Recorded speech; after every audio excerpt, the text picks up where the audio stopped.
Hey viewers, my name's Cara. Today is something like the 25th of July 2013 and I'm back at Grandma's house for the day. I wanted to do a video response to a question that I got from one of my viewers in a personal message, and I meant to reply to them in a message, but it got deleted and I tried looking up their username and it wouldn't come up, so I don't know if I did it incorrectly or if they've closed their account since then. But either way, I think it's a good topic and people ask me about it a lot, so I wanted to do a video about it. The question is essentially, how have I, or how do I, balance my mundane life or my real out there in the world life, such as having to study and find a job and do other things like that? How have I balanced that with my spiritual life and my spiritual exploration and my religious practice and things like that? So the first thing, what makes you guys think that I have done that? What makes you think I balance that? I feel like people in our situations, we often feel like we have this problem and other people are somehow doing it right and we're doing it wrong. Hi Sierra. And let me just tell you right now, I think I have come up with a better balance of these things. I'm not trying to say that I have no balance whatsoever, but it's been a process over years, and it's definitely something that I struggled with in the past. If you've been with me over the years watching my videos, you know that back in 2009, when I really got started into making videos, I used to say all the time how I was too busy, I couldn't celebrate, I couldn't do ritual, I didn't do anything for, a very, very long time, even though I meant to, but things came up. And I always used to say that I sort of believed that the deities that I believe in and the way that I believe the universe works, my gods are not going to be upset with me because they understand my life circumstances, they understand what I am able to do and what I am not able to do, and when I am able to do it, that's when I will do these things. And it was actually Annie, Mirth and Reverence, who pointed out to me that after I graduated college, I did just that, and I finally did get really into my practice, and I didn't even really notice it was happening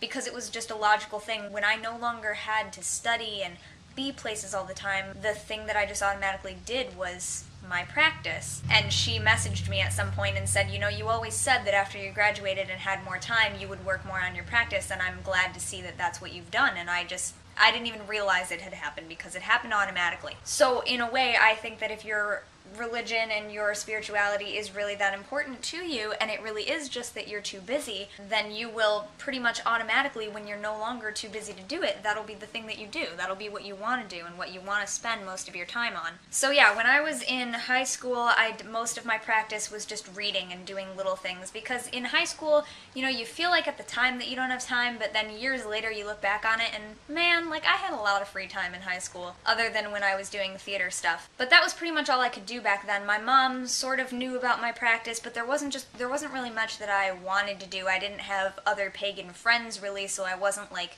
going out and doing circle and doing ritual with these other people and having celebrations like I do now. So I was very much solitary then, and I made it work. And then in college I met a few people and I had more of an ability to have an altar in my dorm room, which I always did, a little thing, and I was able to speak to other people about the Sabbats as they came up, and even if we didn't do a big ritual, we would talk about it and we would acknowledge the day, and I would maybe do a meditation or something. And I had a lot more friends who were interested in things like meditation, and so even if I didn't do it on my own, maybe someone else would do it with me. But pretty much throughout college I was always too busy as well, mostly because I worked in the theater, and so this has to do with work as well. I work in a field that I really enjoy and that I find really spiritual.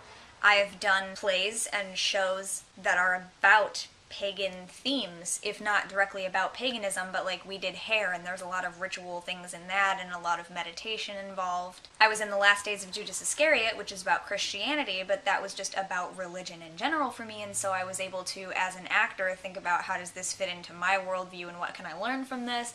And so a lot of what I do in the theater is spiritual no matter what, because acting is about energy. It's about energy exchange with other people. It's about keeping yourself energized, working with that, working with other people. So my work and my studies throughout college were a lot about that. So even if I wasn't actively doing ritual or spells or anything like that, just sort of everything about my life was my spirituality. When I woke up and I walked to class in the morning, I would wave at the sun and say a little good morning prayer, if you will. It wasn't anything that I said word for word every day, but I would say good morning to the sun and good night to the moon before I went to bed. Living on campus as I did, I had a beautiful, beautiful campus, and when it was nice enough outside to go outside, or even in the winter when I had to walk across campus to go to my classes. I enjoyed taking my walks outside, and when I had free time I would go outside and connect with nature, which is a big part of my path. So again, even if it wasn't doing a ritual or celebrating a Sabbath, I was constantly doing something that I felt was part of my path. If not just representing my path as a person, which of course I do all of the time. And then yeah, like I said, after I graduated, I didn't have a job right away, so I immediately dove more into my spiritual practice, and that's when I started going to a Unitarian Universalist church, and I met some pagans there, and they are the ones who I've started doing some small group ritual and things with. So I just connected with people more. I did more of my videos, which are a very spiritual practice for me. Not that they are a ritual in themselves necessarily, but that I keep my mind going on these things, such as you guys asking me questions about it forces me to think about it and then talk to you about it, or being on the Pagan Perspective and answering those questions every week. I have a lot of books, and I go to the half-price bookstore a lot, and I get more books, and so I'm always just on the lookout for learning new things, whether it be from a book or from a movie or from a TV show, just things that I can talk about my spirituality. But of course, now I am not studying anything in school-wise, and I am not currently really working. I just got done working on a couple of theater things, which, as I said, theater is spiritual for me. And the people around me are very spiritual people, so, we would talk about, like, oh, what did you do for the Sabbath, and what did you do for the Esbit? And right now I'm working at the medieval fair selling runes, so I'm learning a little bit more about the runes and how they apply to the Norse path and things like that. So just my life sort of presents opportunities, and I take them. Opportunities to further my spirituality. So really, I just feel like whatever job you have, if your spirituality is really important to you, something about your job can be related to your spirituality. Obviously, like I said, I'm an actor, and that is about energy and that is about people, so that may be a more obvious way to look at it.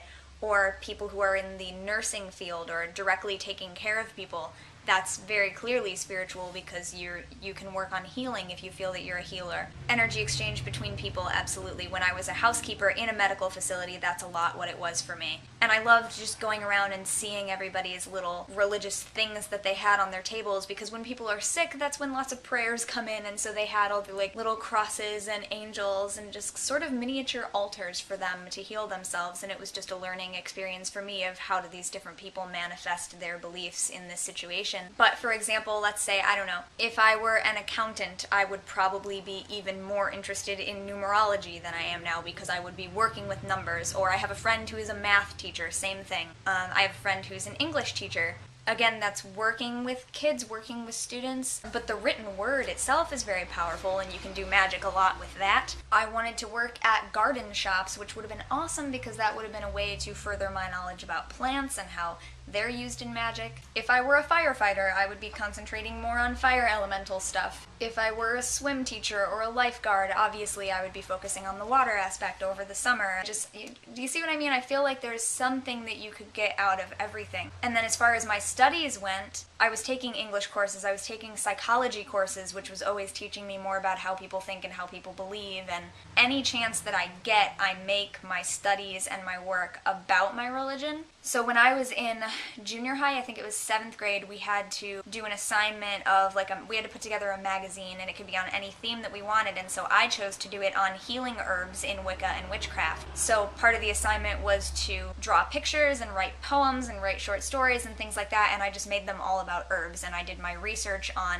the old names for herbs and what that herbal code really meant, such as tongue of a bat and eye of a newt and all that kind of thing. And I wrote poems about witches. And then later on I had to do a research paper, and I chose to write a play and a research paper, and I made it about modern day vampires, and that's back when I was doing my research on psychic vampires and just people in this day and age who actually are referred to as vampires, and that subculture. And then my senior year of undergrad, I was in a psychology course on stereotyping and prejudice, and we got to choose what group we did our research on, and I chose pagans. And then I took a ceramics course, and that became, for me, that was all about connecting with the earth element and actually, physically working with clay and creating things out of it. And whenever I got an assignment, one of the assignments was just make something out of slabs of clay. Now I don't remember really what it's called. and I ended up making a scrying bowl out of it, so just that kind of thing. And another one of the assignments I had was I had to make a box with a lid that would fit over it, and then I decorated it all with pagan symbols. We had to make stamps in this ceramic class, and I made a stamp that was a sun and one that was a crescent moon and the other one was a pentacle.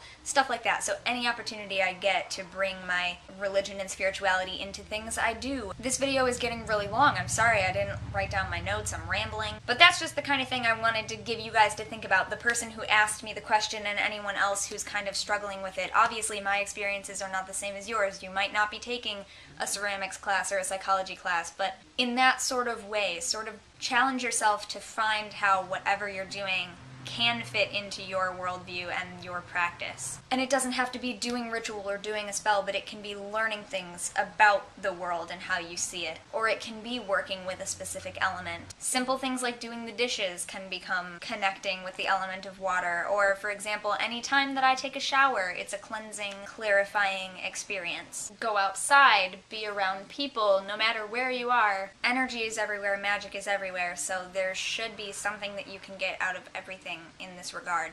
As far as balancing it, I don't know if it really ever does balance, at least I don't know if I have. It tends to be a lot of one or a lot of the other for me, and I don't think I have personally achieved a perfect balance of it. But it's definitely better, and it's definitely become less of, oh, I'll get around to doing that after I graduate and I have time, and it's more of incorporating it into every day. If you're the type of person like my friend Chris who likes to do a morning devotion every single morning when you wake up, make that your prayer time and your connection time to deity or whatever it is that you work with or believe in, then that's awesome. If you're a morning kind of person, you like to have your morning coffee, make that your special time. Or if you like to do it before you go to bed, make that your special time. But if you're the kind of person like me who can't really come up with a special time of day because you're just always doing something different or you never really know what's going to be going on, then just try to find a way for it to happen all of the time. Which reminds me of another video that I want to do about tips about connecting to different deities or energies that you're working with. This is something that I've been thinking about a lot, so I will write that down so that I don't forget to do it. Thank you all for watching this super long video, and I am going to upload it widescreen instead of HD so that it will upload faster. I'll see you next time. Thanks so much for being here. Don't forget to be awesome, blessed be, and goodbye.